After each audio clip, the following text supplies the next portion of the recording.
आज का बाइबल का वचन रूत का ग्रंथ अध्याय 2 वचन 1 से 3, 8 से 11 और अध्याय 4 वचन 13 से 17। और आज का सुसमाचार सन्मति के अनुसार अध्याय 23 वचन 1 से 12। रूत का ग्रंथ अध्याय 2 वचन 1 से 3, 8 से 11 और अध्याय 4 वचन 13 से 17। अपने पति की तरफ से नोमी के बोअज नामक एक संबंधी था। वह एलीमेलेक के कुल का बहुत धनी मनुष्य था। मोआबिन रूत ने नोमी से कहा, मुझे खेतों में जाने दीजिए। जो मुझ पर कृपा करेगा उसी के पीछे पीछे सिला बिनना चाहती हूँ। उसने उत्तर दिया, बेटी जाओ। वह गई और खेतों में फसल काटने वालों के पीछे पीछे सिल्ला बीनने लगी।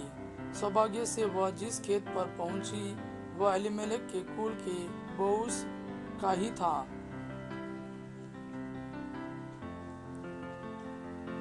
बोअज ने रूत से कहा, बेटी सुनो, दूसरे खेत में सिल्ला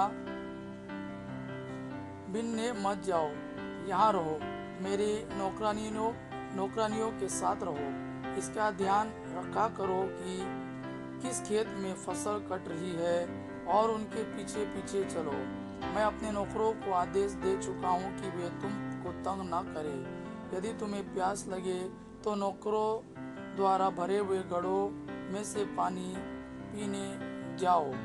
रूत ने साष्टांग प्रणाम किया और कहा, मुझे आपकी कृपा दृष्टि कैसे प्राप्त हुई? मैं तो परदेशिनी हूँ और आप मेरी सुधि लेते हैं। बोअज ने उत्तर दिया, लोगों ने मुझे बताया कि तुमने अपने पति की मृत्यु के बाद अपनी सास के लिए क्या क्या किया है। तुम अपने माता पिता और अपनी जन्मभूमि को छोड़कर ऐसे लोगों के यहाँ चली आई हो जिन्हें तुम पहले नहीं जानती थी।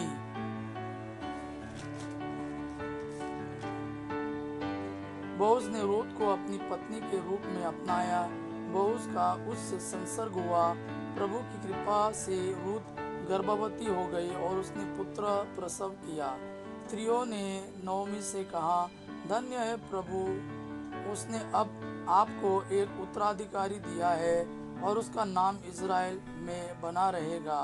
वह आपको नया जीवन प्रदान करेगा और बुढ़ापे में आपका सहारा होगा, क्योंकि आपकी बहू ने उसे जन्म दिया है।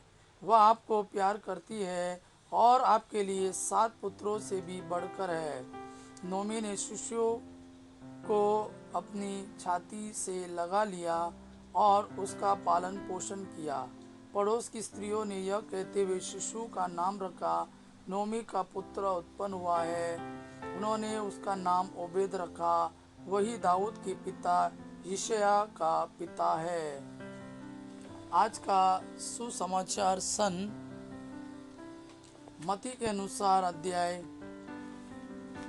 23 वचन 1 से 12।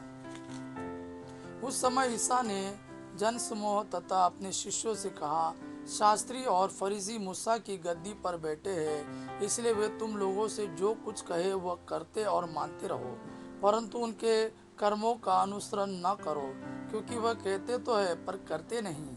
वे बहुत से भारी बोझ बांधकर लोगों के कंधों पर लाद देते हैं, परंतु स्वयं उंगली से भी उन्हें उठाना नहीं चाहते।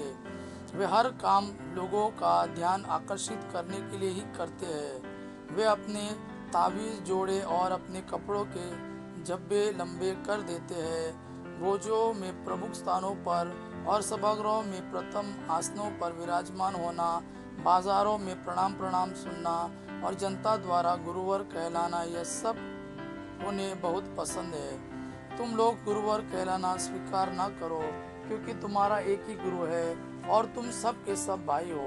पृथ्वी पर किसी को अपना पिता ना कहो, क्योंकि तुम्हारा एक ही पिता है जो स्वर्ग में है। आचार्य कहलाना भी स्वीकार न करो, क्योंकि तुम्हारा एक ही आचार्य है, अर्थात मसीह।